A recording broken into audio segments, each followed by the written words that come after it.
Le vol peut sembler routinier de nos jours. Vous vous enregistrez, passez la sécurité, montez à bord de l'avion, bouclez votre ceinture et attendez le décollage.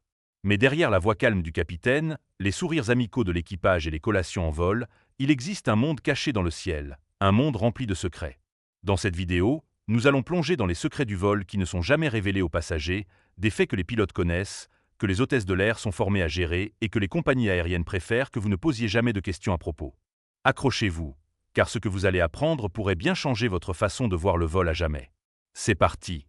Pourquoi les lumières de la cabine sont-elles vraiment tamisées pendant le décollage et l'atterrissage? Avez-vous déjà remarqué que les lumières de la cabine sont tamisées, surtout pendant les vols de nuit, lors du décollage ou de l'atterrissage? Ce n'est pas juste pour créer une ambiance calme et relaxante, c'est une mesure de sécurité. En cas d'évacuation d'urgence, vos yeux doivent s'adapter rapidement aux conditions d'éclairage extérieur. En tamisant la cabine, l'équipage aide vos yeux à s'ajuster à l'obscurité potentielle, afin que vous puissiez mieux voir et bouger plus rapidement si le pire se produit. C'est l'une de ces petites procédures discrètes qui pourraient un jour vous sauver la vie, et la plupart des passagers n'en ont aucune idée. Les avions volent souvent avec des pièces défectueuses. Les avions sont parmi les machines les plus avancées au monde, mais cela ne signifie pas qu'ils volent toujours dans des conditions parfaites. En fait, de nombreux vols décollent avec certaines pièces de l'avion qui ne fonctionnent pas, et cela est tout à fait légal. Chaque avion commercial suit une liste de vérification appelée Minimum Equipment List, MEL, qui définit quels systèmes doivent être fonctionnels pour qu'un vol soit considéré comme apte à voler. Si quelque chose de non essentiel, comme une lumière de lecture, une machine à café ou un écran de divertissement en vol, est défectueux, l'avion peut toujours légalement voler. Pour les pilotes et les équipes de maintenance, c'est une routine. Il existe des compartiments secrets pour que l'équipage puisse dormir. Lors de vols long courriers internationaux, vous vous demandez peut-être quand l'équipage dort, étant donné qu'ils sont en service pendant des heures. La réponse: des compartiments secrets. Certains avions plus grands, comme le Boeing 777 ou 787, disposent de zones de repos cachées pour l'équipage, des quartiers de sommeil compacts situés au-dessus ou en dessous de la cabine principale.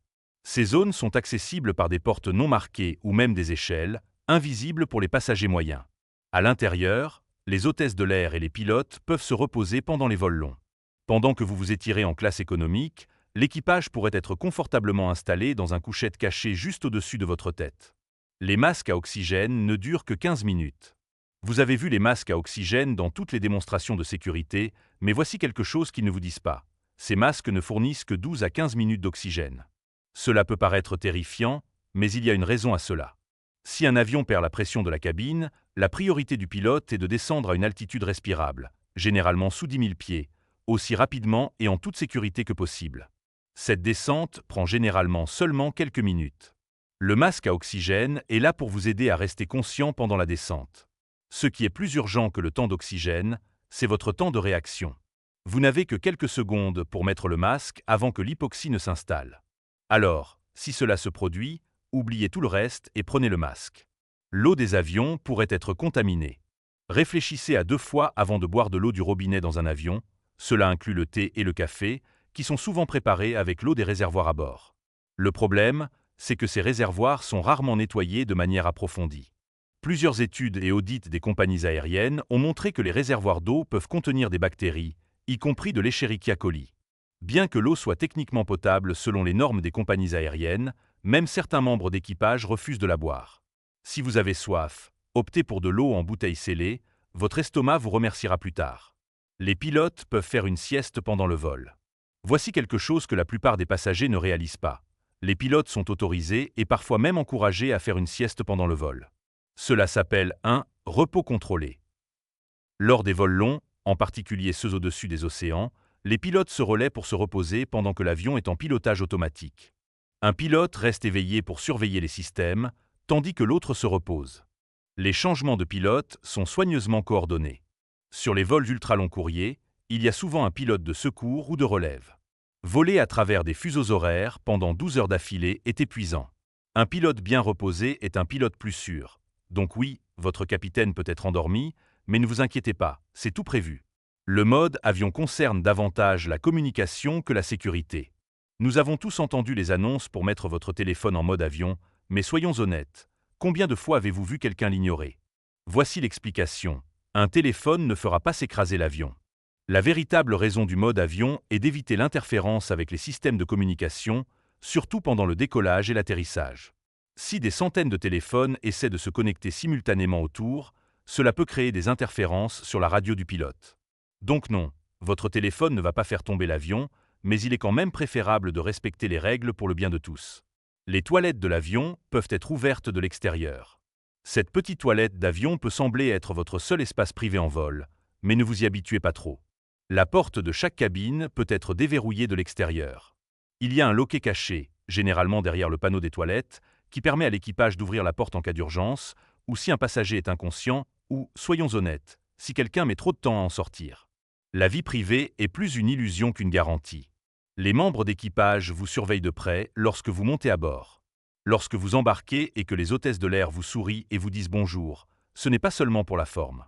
Elles sont formées pour évaluer chaque passager à son entrée. Elles vérifient les signes d'intoxication, de comportements étranges, de maladies visibles ou de toute personne qui pourrait représenter une menace pour la sécurité. Elles notent également mentalement qui semble physiquement capable d'aider en cas d'urgence. C'est un scan d'une seconde, mais cela pourrait faire une grande différence plus tard. Certaines places sont en réalité plus sûres que d'autres. Toutes les places ne sont pas égales. Tandis que certaines personnes préfèrent l'avant pour sortir rapidement, les statistiques ont montré que l'arrière de l'avion présente des taux de survie légèrement plus élevés en cas d'accident. Pourquoi ? Dans de nombreux accidents passés, la section arrière est restée plus intacte. Ce n'est pas une garantie, bien sûr, chaque situation est différente, mais si vous voulez maximiser vos chances, l'arrière pourrait être votre meilleur choix. Il est également bon de savoir que les sièges côté couloir sont plus exposés au choc des chariots et autres passagers et sont plus vulnérables lors des turbulences. Les avions sont frappés par la foudre tout le temps. Les coups de foudre semblent terrifiants, mais les avions sont conçus pour les gérer. En fait, les avions commerciaux sont frappés par la foudre environ une fois par an. Les avions modernes sont construits avec des matériaux conducteurs qui permettent au courant électrique de traverser l'extérieur sans danger et de sortir par une autre partie de l'avion. Vous pourriez voir un éclair ou entendre un grondement, mais la plupart du temps, les passagers ne réalisent même pas que cela s'est produit. Vous respirez de l'air recyclé. L'air frais de la cabine n'est pas aussi frais que vous le pensez.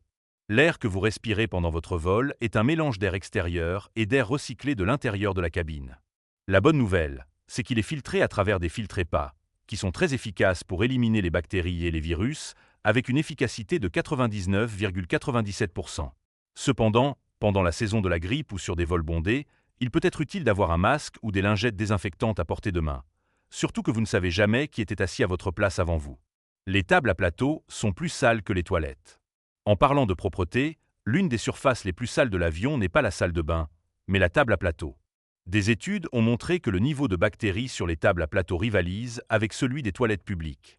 La raison en est qu'elles ne sont pas nettoyées entre chaque vol et que les passagers les utilisent pour tout, de manger à changer des couches.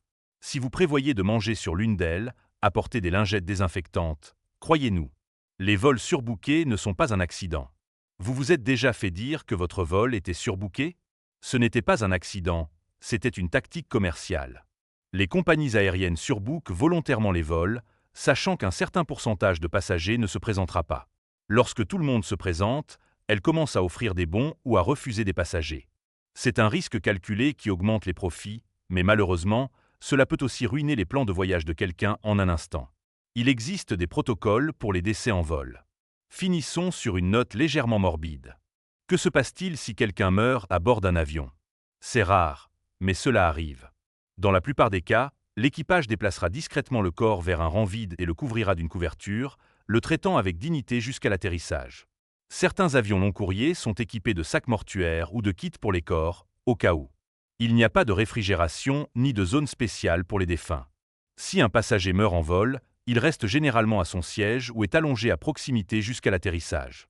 Il y a bien plus dans l'aviation que ce que l'on voit à l'œil nu. Sous la surface calme et lisse de l'aviation commerciale, il existe un monde de règles cachées, de vérités non dites et de secrets que les passagers ne sont jamais censés connaître. Des compartiments cachés et des limites d'oxygène au vol surbooké et à l'air recyclé, le transport aérien est un système minutieusement orchestré conçu pour garder les gens en mouvement et les empêcher de voir ce qui se passe vraiment. Maintenant que vous connaissez ces secrets, vous ne regarderez plus jamais un vol de la même manière.